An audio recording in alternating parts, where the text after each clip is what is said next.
I caught the HOA president standing in my driveway at 6 a.m. holding a clipboard like she owned the place. She didn't ring the bell. She didn't knock. She just walked around my truck writing violations on a property she had zero legal authority over. When I stepped outside and told her, "I'm not under your HOA," she smirked like she'd heard that excuse 100 times. Then, without a word, she took out her phone, snapped a picture of my house and said, "Then the county sheriff can explain it to you." She called the cops on me for refusing to comply with HOA standards on a property the HOA did not control. But here's what she didn't know.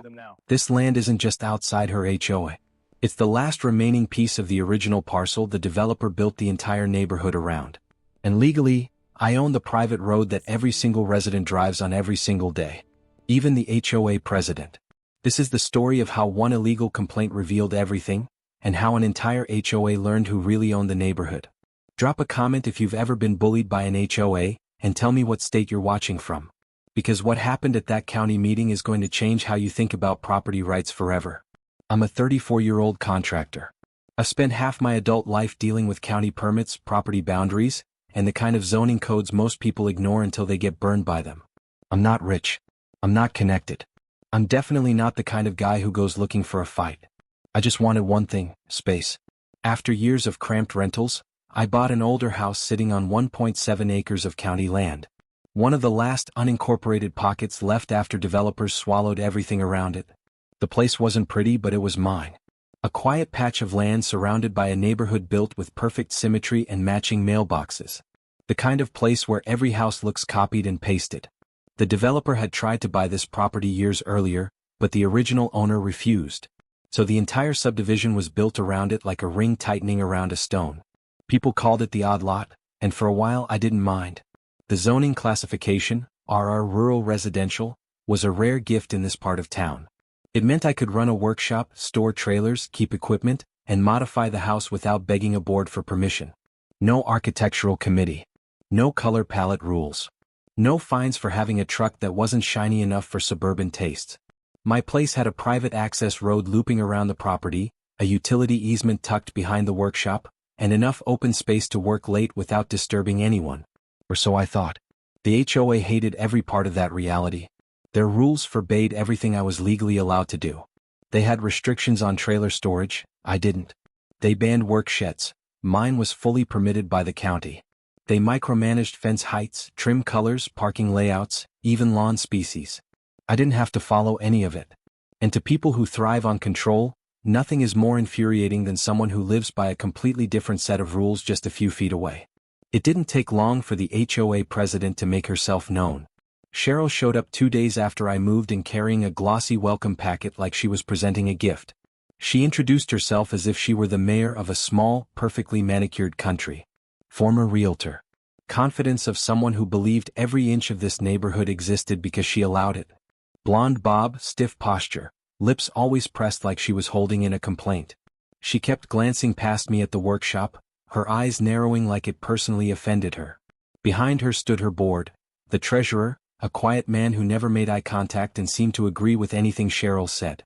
The secretary, a retired teacher who moved like she'd spent 40 years shushing people. And the enforcer, yes, that was his actual board title, a smug athletic guy with a habit of recording neighbors on his phone under the guise of documenting violations. They stood behind Cheryl like a jury ready to deliver a verdict. When she handed me the welcome packet, I told her politely, "I'm not part of your HOA." She gave a smile so tight it was almost a wince. "Everyone here contributes to community standards," she replied like it was a command, not a statement. I walked back inside thinking it would end there. I was wrong. Very wrong. The first weeks were quiet on the surface, but I could feel eyes on me every time I stepped outside. Curtains shifted. Garage doors paused halfway down. People walking dogs slowed just long enough to stare at the trailers I parked neatly along the fence. Cheryl made sure her message spread quickly. I overheard her telling neighbors I was resisting community guidelines. The enforcer filmed my truck as I loaded materials for a job. The secretary would wave politely while scanning every inch of my yard like she was taking mental inventory for a report. Their behavior wasn't random. It was coordinated. A subtle tightening of pressure designed to push me into compliance, or into leaving. Then Cheryl left another packet on my door. This time with highlighted sections and a handwritten note. "Please review. You are expected to maintain neighborhood standards." I walked to her house that evening. Cheryl, I'm outside your jurisdiction. The county handles my property, not the HOA. Her jaw tightened. That was the moment she stopped pretending this was a misunderstanding. It became personal. The fake notices started the same week Cheryl realized I wasn't bluffing. The first one was taped to my front door early in the morning, a bright yellow sheet screaming "violation" across the top. It listed improper storage, unapproved exterior structure, and unsightly equipment. None of it applied to me. None of it had any legal weight. But the intention was obvious: intimidation. 2 days later, another notice. Bright red this time. I pulled it off and noticed faint fingerprints where someone had pressed hard against the paper, like they enjoyed putting it there. Then came the trespass. One Saturday afternoon, I heard footsteps in my backyard. Gravel crunching under boots. When I stepped out, I saw Cheryl and 2 board members strolling around my property like they were on a guided tour. The enforcer held a clipboard, scribbling notes while scanning the ground. "What do you think you're doing?" "Common area review," Cheryl said coldly, as if reading from a script. "This is private property." The treasurer looked nervous. But Cheryl doubled down. "We have the right to ensure compliance. You don't have any rights here. Leave." They shuffled out, muttering about documentation. But the damage was already spreading through the neighborhood. Cheryl had successfully weaponized gossip, whispering that I thought I was better than everyone, that I was hiding violations, that I was ruining property values. Kids riding scooters stopped at the edge of my driveway. One of them said, "My mom says you're ruining the community." He was just repeating what he'd heard. But that was the moment something shifted in me. This wasn't just an HOA issue anymore. This was a coordinated campaign. Then came the surveillance camera. I noticed a small metal post hammered into the ground near my property line. At first glance, it looked like a survey marker, but it wasn't in any place a surveyor would put one. When I followed the angle of the post, I realized it pointed directly at my driveway. A small black camera strapped to it, angled upward just enough to catch my truck, my workshop doors, and anyone coming or going. Cheryl had installed surveillance on land she didn't own, aimed directly at my home. I didn't touch it. Instead, I documented it from every angle with timestamps. I'd learned long ago that evidence is more powerful than confrontation. Silence terrifies people like Cheryl. It makes them wonder what you're planning. The real explosion came when I was repairing a section of gutter on the workshop and 2 county sheriff patrol cars rolled up my access road. The older deputy stepped out with the look of someone who'd been given bad information. "We got a call about illegal construction happening on this property." "From who?" He checked his notes. "The Homeowners Association." I explained calmly, the structure was permitted by the county, I wasn't under the HOA, the workshop existed long before the subdivision. The younger deputy glanced around and said, "This doesn't look illegal." I walked in and returned with my binder of every permit, inspection, and zoning approval. The older deputy flipped through it and closed it. "Everything checks out." That's when Cheryl materialized from behind her hedge, marching toward us with the enforcer trailing behind her, phone already recording. "Officers, he's refusing to comply with community standards." The older deputy raised an eyebrow. "Ma'am, this isn't your jurisdiction." She blinked fast like she couldn't process the words. "But he lives in the neighborhood. He's on county land. You don't have authority here." Her face tightened. Then the younger deputy delivered it cleanly. "Ma'am, don't make false reports again. It wastes resources." Cheryl's mouth opened, but no words came out. I expected her to back down after that. People like Cheryl don't retreat. They regroup. And the moment those patrol cars disappeared, she spun around, pointed at me, and hissed, "This isn't over." She meant it. 2 mornings after the deputies left, I walked out to find a small mountain of landscaping rocks piled directly in front of my mailbox. Not scattered. Stacked deliberately. Someone had taken the time to block access completely. My mail carrier couldn't reach the box, and legally that's grounds for suspended delivery. I photographed the rocks from every angle, including tire tracks leading back toward Cheryl Street. While I was documenting, the enforcer walked past with his phone raised, pretending to check messages. Camera angled right at me. He didn't bother hiding the smirk. Then came the post that nearly broke me. A longtime client called with an uneasy tone. "Hey, I saw something online. Is everything okay at your place?" "What did you see?" Pause. "Your HOA posted about you on Facebook. Said you were being investigated for violations." "I'm not under their HOA." He hesitated. "Yeah, but not everyone reading it knows that." That's when it hit me. Cheryl wasn't just trying to annoy me. She was trying to destroy my reputation. To turn the neighborhood, the deputies, and even my clients against me. She wanted me isolated, overwhelmed, and desperate enough to sell. For the first time since moving in, I felt something I hadn't allowed myself to feel. Doubt. I looked around at the walls I'd repaired, the tools I'd organized, the land I'd taken pride in, and whispered to myself, they want to force me out. But doubt didn't last long. Because knowledge had always been my anchor. I sat down at my kitchen table, opened my laptop, and reviewed every document. Nothing had changed. I was still legally separate. Still protected by county authority, not HOA whims. Then I started building my counter. Every rock blocking my mailbox. Every trespass. Every false notice. Every recorded incident of filming. Screenshots of the posts, names included. A timeline of evidence layered over evidence until the pattern became undeniable. I stood at the edge of my property that night, hands on the fence, looking at rows of identical lights in Cheryl's perfect kingdom. They think they can break me. A breath. They're wrong. Because somewhere in the back of my mind, I already knew Cheryl had made one catastrophic miscalculation. She had no idea who she was up against. Or what I was about to find. After the second sheriff's visit, which ended exactly like the first, with deputies confirming my property was outside HOA jurisdiction and threatening the board with consequences for continued false reports, something had been gnawing at me. The developer had built the entire subdivision around my land because the original owner refused to sell. But why had they needed it so badly? It didn't add up. The next morning I drove to the county archives, a quiet brick building smelling of old paper and dust-covered printers. The clerk recognized me from permit filings. I sat at a corner table with a stack of documents bound by a brittle rubber band and started reading. At first, standard material, plats, surveys, zoning confirmations. Then I found it. A developer agreement from the late 1990s. Stamped and notarized. I read it once. Then again slower. My pulse kicked harder each time. The developer had needed my land for road access. The subdivision's entire layout couldn't work without a through road crossing the corner of my parcel. When the original owner refused to sell, the developer negotiated a workaround. They were granted permission to build the road as long as the original owner retained full legal ownership of the land beneath it. In exchange, the future HOA would be responsible for maintaining the road, repaving, drainage, all of it. They needed the road. They built the road. They used the road. But they never owned the road. Which meant every resident of that subdivision drove over my land every single day. I stared at the agreement, letting the weight of it settle. Cheryl had spent months trying to assert authority over me. She had no idea she'd been stepping onto my property every time she drove out of the neighborhood. I copied everything, thanked the clerk, and drove home. When I pulled into my driveway, Cheryl and her board were waiting on the sidewalk like they'd been tracking my return. "We saw you at the county building." Her tone was stiff, nervous beneath the arrogance. "Doesn't matter what paperwork you find. You live here. You follow our rules." I didn't argue. I didn't raise my voice. "Cheryl," I said quietly, "you really don't know what you've stepped into."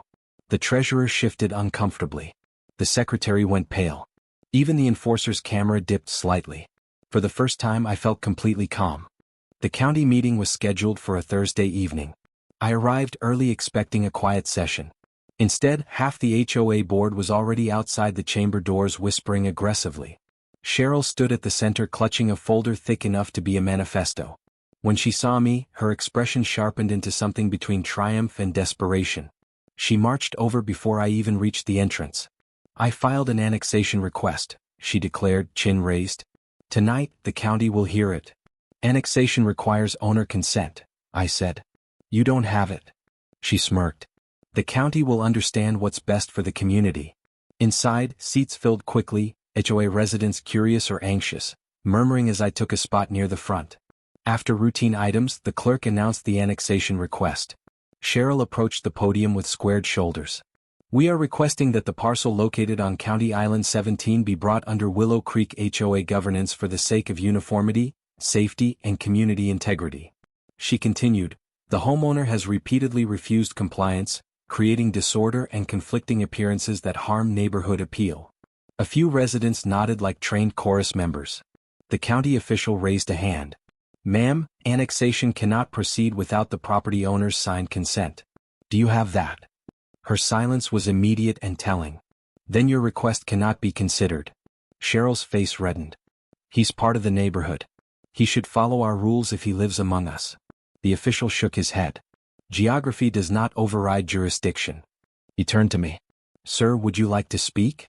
I stood and walked to the podium carrying the quiet power of someone who no longer had anything to fear. I placed the original deed on the surface. This was recorded before Willow Creek was even conceived. I slid out the developer agreement. This is the contract that allowed the neighborhood to be built around my land. I pointed to the highlighted lines. The subdivision road runs across my property. I own the land beneath it. The HOA is required to maintain it, but ownership was never transferred. Silence fell so thick the room seemed to forget how to breathe. I added one final sheet, the survey showing easement violations. And here are multiple instances where HOA landscaping, signage, and structures extend past their boundary onto mine. Gasps scattered across the room. The HOA is not only overstepping. They're operating on land that legally belongs to me. The room froze. The county official studied the documents for a long moment. When he finally lifted his head, his expression had shifted from bureaucratic neutrality to something heavier. He tapped the developer agreement with one finger and turned to Cheryl. Ma'am, your HOA is operating on land that doesn't belong to you. The sentence hit the room like a dropped hammer. Wait, what? He owns the road. Did Cheryl know? Every pair of eyes turned toward her. Her composure shattered. Her mouth opened and closed like the words she needed were slipping through her fingers. Board members stared at her with widening eyes, fear, betrayal, and embarrassment mixing into one expression. The treasurer stepped back. The secretary clutched her clipboard like a shield. Even the enforcer lowered his phone. This must be a misunderstanding, Cheryl stammered. Our maps show. Your maps are irrelevant. These agreements are legally binding. Your association has placed structures and signage on land you do not own. That is a violation. A hush swept through the chamber. This matter is no longer about annexation. It is about unauthorized use of private property and potential trespassing. Cheryl's eyes widened as the word trespassing echoed through the room. She turned toward her board seeking support. They looked away. The official continued. Effective immediately, the HOA is ordered to remove all encroachments onto the county island parcel. This includes signage, landscaping, and any structures extending beyond your boundary. He paused. Additionally, an investigation will be opened into repeated false reports made to law enforcement. Gasp. And per the developer agreement, the HOA has accumulated years of unpaid road maintenance responsibilities. A calculation will be conducted to determine back pay owed to the property owner. Someone whispered, years? How much could that be? Another murmured, thousands. Cheryl stepped forward trembling. You don't understand. He's been difficult since day one. He refuses to follow our rules. The official raised a hand. He is not under your rules. He never was. Her voice broke completely. This can't be happening. But it was happening. And everyone saw it. The meeting ended with the board scattering like startled birds. Cheryl remained frozen, staring at the documents as if they were written in fire. I gathered my binder, nodded politely to the officials, and walked out into the cool night air. For the first time since buying the land, the neighborhood wasn't looking down at me. They were looking at the person who owned the ground beneath their wheels. The fallout moved faster than anyone expected. Someone had recorded Cheryl's meltdown on a shaky cell phone. By noon the next day, every resident had seen it. By evening, Cheryl was no longer the unquestioned authority she'd believed herself to be. The HOA called an emergency board meeting. Cheryl was removed as president, not quietly, not gently, with the finality that comes when people realize the person leading them has been walking confidently in the wrong direction. The HOA was fined thousands for encroachments, trespassing violations, and unapproved structures crossing into my land. The county issued a formal reprimand. Each board member received written notice outlining their personal involvement in the harassment. For once they couldn't hide behind Cheryl's voice, their names were now attached to their choices. Every false post, every whisper campaign, every online accusation was ordered removed. The county didn't force this part. The residents did. Once truth surfaced, neighbors demanded accountability. One by one the posts vanished. Then came the apologies. Some handwritten, some typed awkwardly into emails, some delivered by people who couldn't look me in the eye. We're sorry for believing her. We didn't know the full story. The HOA, under county order, was required to install new boundary signs at each entry point of the subdivision. Signs stating clearly where HOA jurisdiction ended and where county island property began. Large, reflective, impossible to miss. Seeing those signs felt like watching invisible walls finally become visible. Neighbors started approaching me differently. One man knocked on my door with a notepad.